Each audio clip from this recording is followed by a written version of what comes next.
Bagaimana informasi terkini dari Rapimnas Partai Keadilan Sejahtera dan Rakernas PDIP yang digelar pada hari ini? Kita akan segera memperbarui informasinya. Sudah ada rekan Kani Dwi Aryani di Rakernas PDIP dan Akhir Nasution di Rakernas PKS. Kita ke Kani dulu, Kani. Selain dari penegasan Megawati tadi yang kita dengarkan bersama-sama, apalagi kemudian poin-poin penting yang disampaikan oleh Megawati dalam pidatonya? Ya, Alfat, berkaitan dengan poin-poin penting apa saja yang disampaikan oleh Ketua Umum Partai Demokrasi Indonesia Perjuangan dalam agenda rapat kerja nasional yang diselenggarakan selama 3 hari dan dibuka pada hari ini, yakni yang pertama berkenaan dengan bahwa Ibu Megawati Soekarnoputri menegaskan sekali lagi kepada kader-kader Partai Demokrasi Indonesia Perjuangan untuk tidak bermain di dua kaki, karena memang tadi dinyatakan secara tegas dalam kata sambutannya untuk dapat solid dalam partai dan juga mengikuti arahan dari ketum secara langsung untuk menentukan siapa calon yang akan diusung menjadi calon presiden yang akan berlaga pada kontestasi pemilu tahun 2024. Selain itu, Megawati juga menyampaikan poin berkenaan dengan bahwa pentingnya peran perempuan dalam pemimpin bangsa, yang mana hal ini diartikan apakah memang nantinya Ibu Megawati Soekarnoputri akan mengusulkan Puan Maharani sebagai calon presiden 2024 mendatang. Kami pun masih mempertanyakan apakah memang tanggapan atau pernyataan yang disampaikan oleh Megawati Soekarnoputri tersebut mengarah kepada anaknya.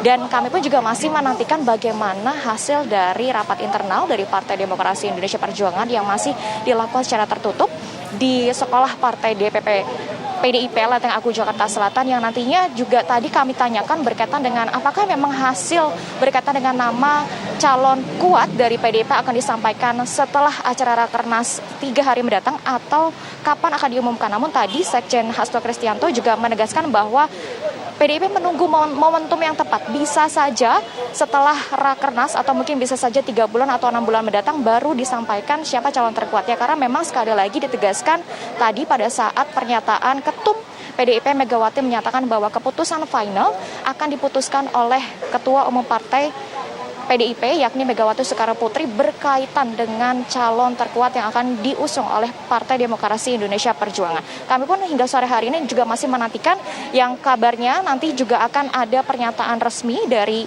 Ketua DPP PDIP yang juga sebagai Ketua DPR RI yakni Puan Maharani. Kami pun juga akan mengkonfirmasi berkenaan dengan nama dirinya dan juga nama-nama lain yang mencuat untuk dicalonkan oleh PDIP untuk pemilu 2024 mendatang. Demikian sementara yang dapat kami informasikan, kembali ke Anda di studio, Alfat. Baik, kita akan menuju ke Akhir Nasution. PDIP masih menunggu momen yang pas. Kalau PKS seperti apa kemudian arah koalisinya, apakah sudah terlihat dari hasil Rapimnas pada hari ini, dan juga bagaimana dengan calonnya dari PKS, apakah sudah akan disampaikan?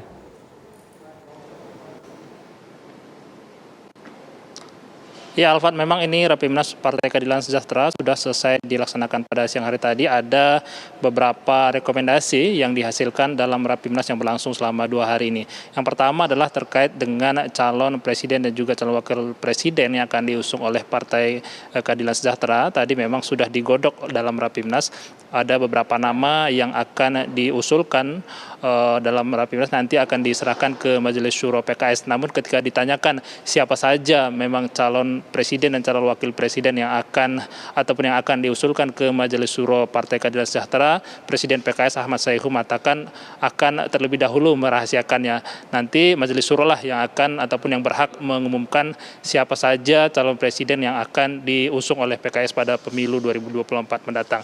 Selain calon presiden dan calon wakil presiden, tadi ada juga rekomendasi tentang kriteria pemimpin atau calon presiden, calon wakil presiden yang akan diusung oleh PKS pada 2024. Kriteria pemimpin ala PKS ini ada 6 kriteria yang disampaikan, yaitu pertama adalah pemimpin harus berintegritas dan juga memiliki rekam jejak yang baik, kemudian juga berjiwa nasionalis dan juga religius, kemudian mendapat dukungan rakyat, kemudian memiliki pengalaman dan juga kemampuan memimpin dan juga menyelesaikan persoalan rakyat, kemudian juga yang kelima adalah berkomitmen menyatukan anak bangsa, kemudian yang keenam adalah melayani rakyat. Inilah kemudian yang akan diusulkan nanti ke Majelis Syuro PKS. Kemudian pada esok hari PKS juga rencananya akan bertemu dengan pimpinan Partai Nasional Demokrat ataupun Nasdem untuk membahas sejumlah rencana koalisi mengenai pemilu 2024 ini. Demikian, Alfat, kembali ke Anda. Baik, Akhir Nasution mengabarkan langsung dari lokasi Rapimnas PKS. Sebelumnya Kani Dwi Haryani mengabarkan dari lokasi Rakernas PDIP.